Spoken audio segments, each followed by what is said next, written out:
بینەرانی ئازیزی تەلەڤیزیۆنی کۆمەڵە سڵاوتان لەبێت. هیوادارم هەموو کاتێکی ژیانتان پڕ بێت لە شادی و کامەرانی و خۆشەویستی. ئازیزان، من زارا مەحموودی خوشحاڵم لەم هەفتەیەش هاتوومەتەوە خزمەتتان بۆ پێشکەشکردنی ئەڵلقەیەکی تر لە بەرنامەی ئاسۆی بەرابەری کە لەم بەرنمەیەدا ئێوەی ئازیز و خۆشەویست بینەر و بیسەری بەشی دووهەمی بابەتێک دەبن لەژێر سەردێڕی ژنان و شۆڕش پێشڕەوی و پاشەکشەکانیان لە نووسینی بەڕێز لاوژە جەواد کە هەفتەی پێشوو بەشی یەکەمم پێشکەشکردن. بەو هیوایە ناوەڕۆکی بەرنامەی ئەمڕۆشمان جێگای سوود و ڕزایەتی ئێوەی ئازیز بێت. فەرموون بۆ بینینی.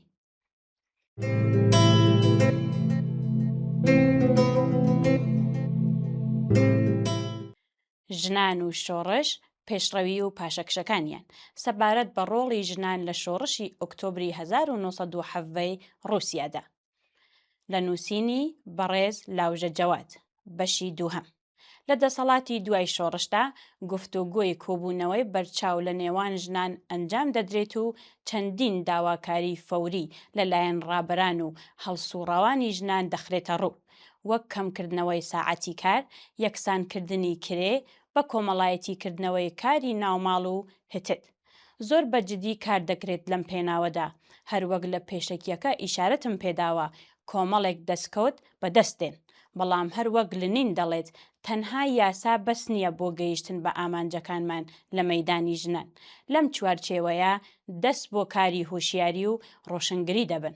بۆ نمونە کار لەسەر هوشیاری ژنانی کرێکار، ژنانی جووتیار لە لادیەکان بە بەردەوامی کۆبوونەوەیان لەگەڵ ئەنجام دەدەن و هەوڵی ئەوەیان لەگەڵ دەدرێت کە فێری خوێندەواری بن.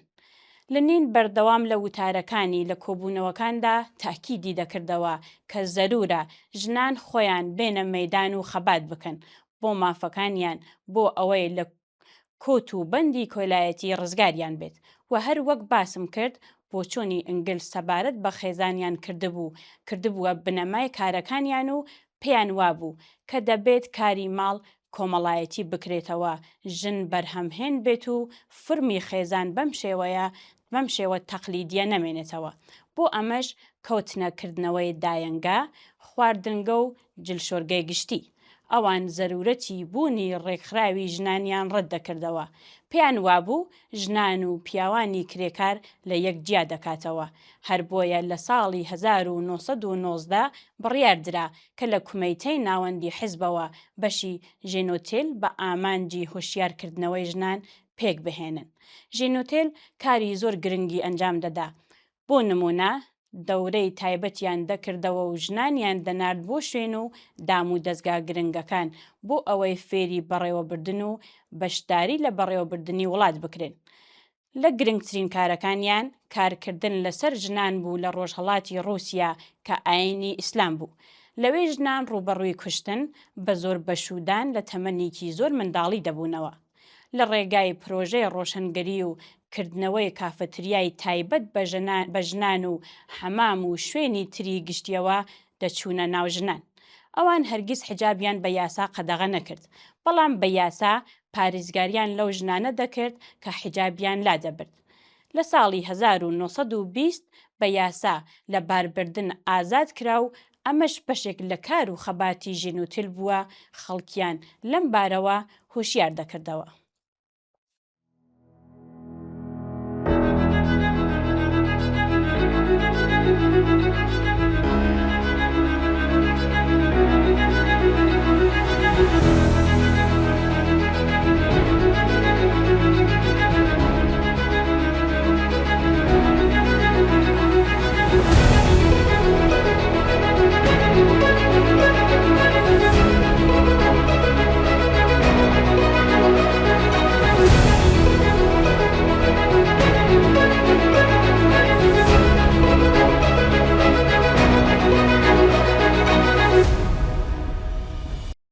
بەرنامەی ئابووری نوێنیب. ڕووسیا بە دوای شۆڕشی ڕوبەڕووی جەنگی ناوخۆی بووەوە. ئەمەش جارێکی تر خەڵکی تووشی نەهامەتی کردەوە، جارێکی تر کارگە و کارخانەکان داخران. بێکاری باڵی بەسەر وڵاتدا کێشا، بەڵام ئەم جارەیان ژنان و منداڵان بە تایبەتی پارێزگا کۆمەڵایەتیەکان هەبوو لە لای دەسەڵاتەوە. رووسیا لە قەیرانێکی ئابووری گەورەدا بوو، لە هەموو لایەکەوە گەمارۆ درابووە، ئیزۆلە کرابوو. بەشێک لە ڕابەرانی شۆڕش ئومیدیان بەوە بەست بوو کە شۆڕش لە وڵاتی تر ڕوو بدات و فریایان بکەوێت، بە تایبەتی ئەڵمانیا کە لەو سەردەمەدا وڵاتێکی پیشەسازی پێشکەوتوو بوو. بنەمای ئەم بۆچوونەش بۆ ئەوە دەگەڕایەوە کە تا سەرمایەداری گەشە نەکات و پێنەگات ناتوانرێت سۆسیالیزم پیادە بکرێت و رووسیا داڕخواو بەو خێراییە نابێتە وڵاتێکی پیشەسازی و ئەڵمانیا پیشەسازیە و سۆسیالیزم دەبێت سەرتاسەری بێت و لە یەک وڵات ئیمکانی سەرکەوتنی نییە. لە ئەڵمانیا و چەند وڵاتێکی تریش هەوڵی شۆڕش درا، بەڵام سەرکەوتوو نەبوو. بە دوای کۆتایی هاتنی جەنگی ناوخۆ پوچەڵکردنەوەی پلانەکانی دەوڵەتە دژە شۆڕشە ئیمپریالەکان، وڵات بە تەواوی داڕما بوو. نەهامەتیکی زۆر ڕووی تێکردبوو.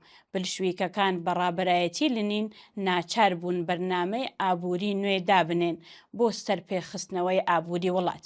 ڕوبەڕووی سازش و پاشەکشە بوونەوە لەوانە بەرنامەی نیپ و سەرمایەداری دەوڵەتی.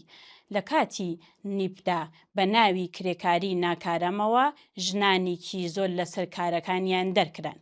ئەمە لە کاتێکدا بوو لە ساڵی 1980 لەنین لە کۆنگرەی ژنانی کرێکار تاکید لەوە دەکاتەوە کە ئەوان جیاوازی لە نێوان کرێکاری کارامە و ناکارامە ناهێڵن. زۆربەی خواردنگە و جلشۆرگە گشتیەکاندا دەخرێن، زۆر بەکەمی لە هێندێک کارگە دەمێنێتەوە. ئەمە لە کاتێکدایە بلشویکەکان تاکید لەوە دەکەنەوە کە دەبێت کاری ناوماڵ کۆمەڵایەتی بکرێتەوە و مێشکی ژن لە چواردیواری ماڵ قەتیش نەمێنێت. واتە لەم پاشەکشانە ژنان پشکی شێریان بەرکەوت. بەڵام کاری ژێنۆتێل بەردەوام بوو لە ڕاهێنانی ژنان لەسەر کار و بەکارامەکردنیان و هەروەها ڕەوانەکردنی ژنان بۆ ناوەندی بڕیار بۆ ئەوەی لە شەوراکان خۆیان کاندید بکەن و بەشێک بن لە دام و دەستگاکانی بەڕێوەبردننی وڵات. ئامانجەکانی شۆڕش و پاراستنی چوارچێوەی شۆڕش تا ساڵی 1924 بەردەوام دەبێت.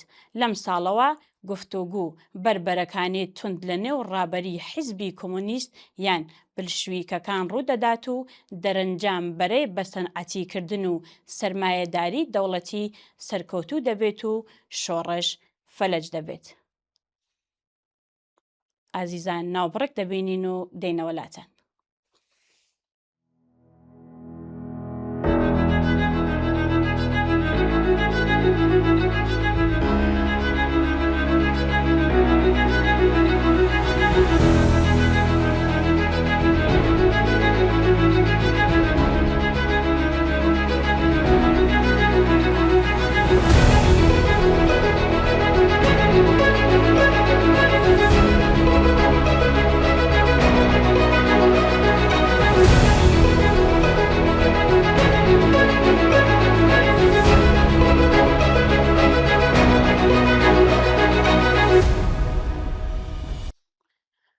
شۆڕشی ئۆکتۆبر شۆڕشێکی عەزیمی کرێکاری بوو. شۆڕشێک بوو کە لە دەرەنجامی چەندین دەیەکاری ڕێکخراوەیی و پێکهێنانی ناوەندی شۆرایی جۆراوجۆر بەدەست هات. بەڵام بەداخەوە شۆڕش لە نیوەی ڕێگا شکستی خوارد و نەیتوانی ئامانجەکانی خۆی بهێنێتە دی. زۆر بیر و بۆچوونی جیاجیا هەن دەربارەی شکستی شۆڕش. من لەگەڵ ئەم بۆچوونەم کە هۆکارەکەی بۆ بنەما چینایەتیەکان دەگەڕێتەوە، پێ وایە لە رووسیا نەتواندرا ئابووری بۆ ئابووری سۆسیالیستی بگۆڕدرێت. خەباتی چینی کرێکار و بەجیهێنانی سۆسیالیزم واتە خەبات لە بەرامبەر ئابووری بۆرجوازی و گۆڕینی بە ئابووری سۆسیالیستی و لە ڕوانگەی چینی کرێکار و مارکسیزمەوە. شۆڕشی سۆسیالیستی لە بنەڕەتدا شۆڕشێکی ئابووریە و تەنیا لەسەر ئەم بناغەیە ئەتوانێت شۆڕشی کۆمەڵایەتی بێت. هەڵوەشاندنەوەی مڵکایەتی تایبەت و گۆڕانیەتی بە مڵکی گشتی لە رووسیای شۆراییدا تا ساڵی 1924 تواندرا بوو دەستکەوت و بنەماکانی شۆڕشی کرێکاری دەستی پێوە بگیرێت. سەرباری تەحادیاتێکی زۆر ناچار بە پاشەکشەکردن و سازش و لە دەستدانی چەند دەستکەوتێک بنەما چینایەتیەکانی شۆڕش بە دوای گفتوگوی کێشمەکێشکی گەورەی دەروون حیزبی ڕوودەدات. لە نێوان ساڵانی 1924 بۆ 1926 سەبارەت بە شۆڕش لە وڵاتانی تر و بە پیشەسازیکردنی رووسیا بۆ بەدیهێنانی سۆسیالیزم لە یەک وڵات دەبێت و دەرەنجام ئەم هێڵەی کە بە پیشەسازیکردنی رووسیا هەڵوەشانەوەی مڵکداریەتی تایبەت و گۆڕینی بە مڵکداریەتی دەوڵەتی کە ستالین نوێنەرایەتی دەکات سەرکەوتن بەدەست دەهێنێت و دەبێتە سەرەتایەکی مەترسیداری ئامانجی شۆڕشی کرێکاری لە رووسیا. هەر لە سەرەتای گفتوگۆکانەوە هەوڵ دەدرێت ڕۆڵی شۆرا ناوەندە کرێکاریەکان لاوازتر و لاوازتر بکرێت و تا لە کۆتایی هەموو دەسەڵات بۆ حیزب و لە ناو حیزبیش بۆ ستالین دەبێت. ئەم گفتوگۆیانە لە خۆ نەهاتووەتە ئاراوە. بنەماکەی دەگەڕێتەوە بۆ ئەنتەرناسیۆناڵی دووەم بە دوای ئەوەی هەندێک لە سۆسیال دیموکراتەکان دەبنە دوو باڵ و هەندێکیان پیان وا دەبێت کە سۆسیالیزم قۆناغ بەدەستێت و دەبێت لایەنگەری لیبراڵ و بورجوازیەکان بکەین بۆ پیشەسازیکردن وەک هەنگاوێک بۆ بەدیهێنانی سۆسیالیزم. باڵەکەی تر پێوا دەبێت کە دەتوانرێت بۆ نمونە لە وڵاتێکی نیمچە فئۆدالی وەک رووسیا شۆڕشی کرێکاری بە ئەنجام بگات. دەرەنجام سۆسیال دیموکراتەکان دەبنە دوو بەش و لە رووسیا بە مەنشەفیەکان و بلشویکەکان ناو دەبرێن. بلشویکەکان لەلایەن نینەوە نوێنەرایەتی دەکرێن. واتە ئەم بۆچوونە لە رووسیا بنەمایەکی نزیکەی 3 دەیە هەبووە تا کاتی شکستی شۆڕش. هەر ئەم بۆچوونانەش ڕابەرانی کرێکاری و هەڵسوڕاوانی کۆمۆنیستی و شۆراکانی دابش کردووە. لە سەرەتای شۆڕشی ئۆکتۆبری ساڵی 1970 بەشێک لە بلشویکەکان پێیان وا دەبێت کە پێویستە شۆڕش لە وڵاتانی تر ئەنجام بدرێت بۆ ئەوەی فریای رووسیا بکەون، بە تایبەتی ئەڵمانیا کە وڵاتێکی پیشەسازیە. کاتێک دنیا پلان دژی رووسیا دەگێڕێت و دەبێتە هۆکاری جەنگی ناوخۆ، پێیان وایە ئەوان ناتوانن لەم بارودۆخە خراپە کە برسیەتی باڵی بەسەر وڵات داگرتووە بەم پەلەپەلەیە رووسیا سەنعەتی بکەنەوە. ئەگەر بە وردی سیر بکەین دەبینین ئاراستەی ئەم باڵەی شۆڕشی ئەڵمانیای بە فریاد ڕەز دەزانی لەگەڵ باڵی بە سەنعەتکردنی رووسیا هەمان پرەنسیبە. بۆ هاتنەدی سۆسیالیزم پێویستمان بە پیشەسازیکردن هەیە. هەروەک لەسەرەوە ئیشارەتم پێدا کاتێک شۆڕش بە تەواوی شکست دەخوات لە ساڵی 1926ەوە پلانی 5 ساڵە دادەنرێت بۆ زیاتر بە پیشەسازیکردنی رووسیا. سەرمایە لەلایەن دەوڵەتەوە مانۆپل دەکرێت و ڕۆڵی شۆرا و سندیکا کرێکاریەکان لاواز دەکرێت و هەموو دەسەڵات لە جیاتی خەڵک و شۆراکان بۆ حیزب دەگەڕێندرێتەوە بەڕابەری ستالین. لەو کاتەدا هەر وەک چۆن لەگەڵ شکستی کۆمۆنەی پاریس هەموو کۆمۆنارەکان قەتڵ و عام دەکرێن، هەمان شت لە رووسیا ڕوو دەدات و بۆ قەتڵ و عامکردنی شۆڕشگەێڕان و ئەو کەسانەی کە پێ لەسەر بە ئامانجگەیاندنی شۆڕشدا دەگرن. بەڵام ئەوەیان بە شێوەیەکی شوێنەیی ڕوو دەدات و پرۆسەیەکی چەند ساڵە دەخایەنێت. من لێرەدا نامەوێت بە وردی باسی هۆکاری ناکامیەکانی شۆڕشی ئۆکتۆبر بکەم، بەڵام جەخت لەوە دەکەمەوە کە ئەوەی پاشەکشەی بەدەستکەوتەکانی ژنان کرد شکستی خودی شۆڕشەکە بوو.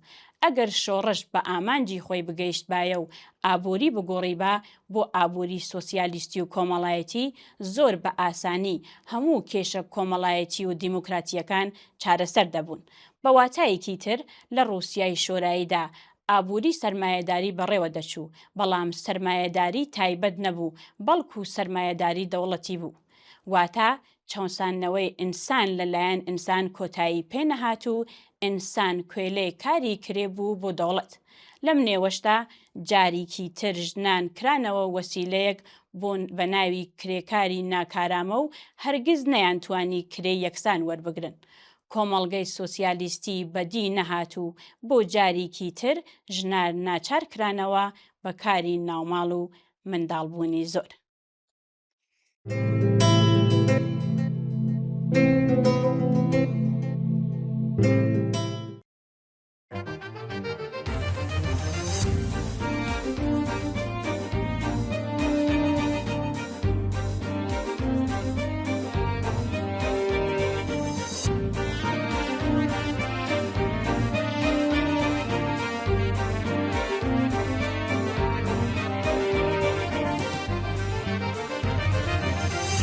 مسارڵەی کوردستانە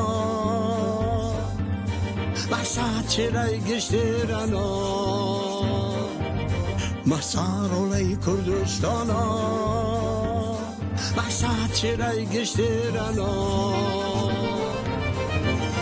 ئەوێنەژین هەنەی شۆرش مەحساجینەی گزی هەنە مەحساجینەی گزی هەنە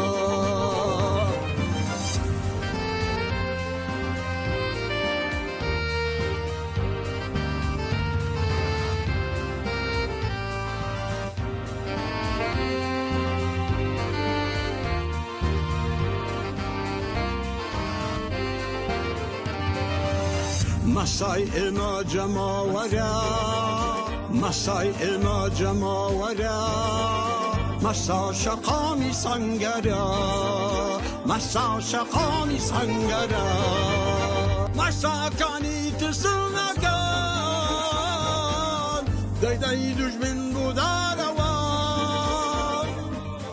مەساکانی ترسنەکان دەیدەی دوژمن بودارەوە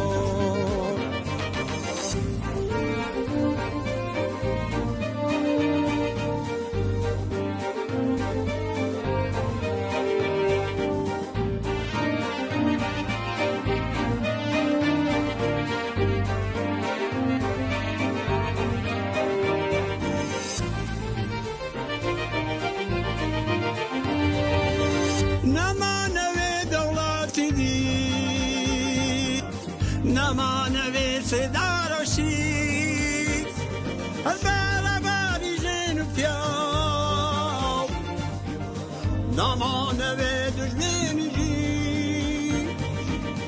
نەمانەوێ دوژمێنیژی مەسای ئێمە جەماوەرە مەسای ئێمە جەماوەرە مەسا شەقامی سەنگەرە مەسا شەقامی سەنگەرە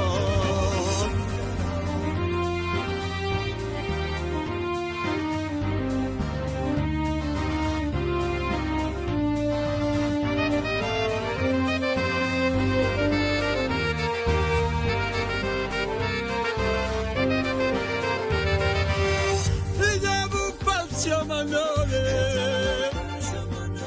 ژینی کۆیلەتیمە ناوێ چەرچێنار نەمەڵاو قەشەمە ناوێ نەمەڵاو قەشەمە ناوێ مەسارۆڵەی کوردستانە بەسا چێرەی گشتێرەنە مەسارۆڵەی کوردستانە بەسا چێرەی گشتێرەنە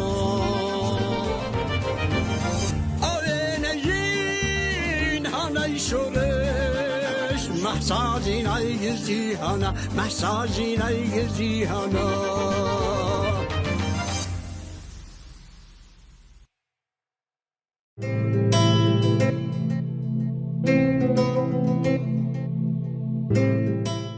بەڵێ ئازیزان و خۆشەویستانی بینەر بەم شێوەیە هاتینە کۆتایی بەرنامەی ئەمڕۆژمان سپاس کە بینەر و بیسەرمان بوون تا بەیەگەیشتنەوەیەکی تر ماڵاوە.